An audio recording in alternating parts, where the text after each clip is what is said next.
How to make strong coffee in 3 simple steps. Knowing how to make a tasty, strong cup of coffee isn't rocket science, my friends, but still can be frustrating when you're trying to get your jolt a little bit stronger and it's just not panning out. No worries, my friend. Follow these 3 pretty simple steps coming up, and you'll be able to brew a cup to make your hair curl if you want, or not, but you will be in control of the strength of your coffee. Step number 1 to making a good strong cup of coffee, it's all about the roast, the type of bean that you choose, Arabica or Robusta, a light roast or a dark roast, a whole bean or ground. The quick answer? Start with a good quality Arabica roast. Use a dark roast for stronger coffee and grind the whole beans because they'll be the freshest, tastiest, and have the most depth of flavor. And we're on to step 2. It's all about the water. The question is, what kind of water and how much to use? Well, when it comes to how much water to use when making strong coffee, think about the golden ratio, and yes, there really is one, which says 1 to 2 tablespoons of coffee for every 6 ounces of water. So think about that and relate it to what you've been doing in terms of how much water you're using. A typical cup of coffee has 8 to 10 ounces of water. So, to make your coffee stronger, adjust the amount of water you're using. You might be using too much. And filtered or bottled water will give you the cleanest taste. Try to avoid tap water. Step number 3, it's all about the method. So, how do you brew? Well, all brewing methods are not created equal.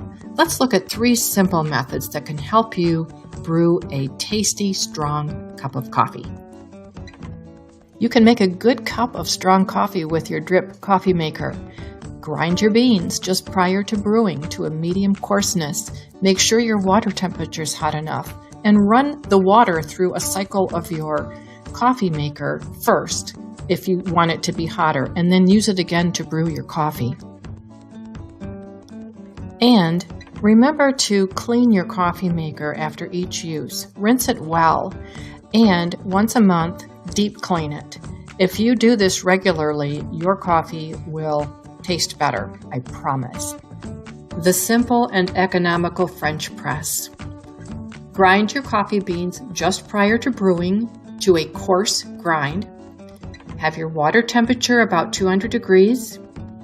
You put the grounds in the press, pour in your water, stir it with a non-metal spoon, put the plunger in the top and let it steep for 4 minutes. Then you press the plunger down slowly and evenly. Yum. Experiment a little bit with your French press. You might want to adjust the amount of coffee that you use.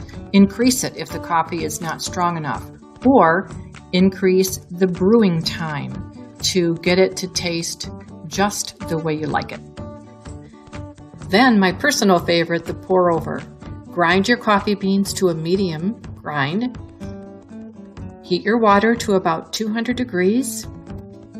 Place the ground coffee into your dripper with a filter in it. Pour just enough of your heated water to cover the grounds and let it bloom for about 30 to 45 seconds. And then you slowly pour the rest of the water in using a circular motion. Yes, it really is a labor of love and may take a little bit of time to get the ratio of coffee to water just the way you want it. But the result is a clean, crisp, tasting cup of coffee that you can make as strong as you can handle. How do you make strong coffee? Use a dark roast whole bean coffee and grind it fresh just before brewing. Filtered water. Make sure you're using enough coffee in your ratio of water to coffee grounds, and think about trying a new brewing method. Visit thecoffeefiles.com to learn much more about how to make good coffee at home.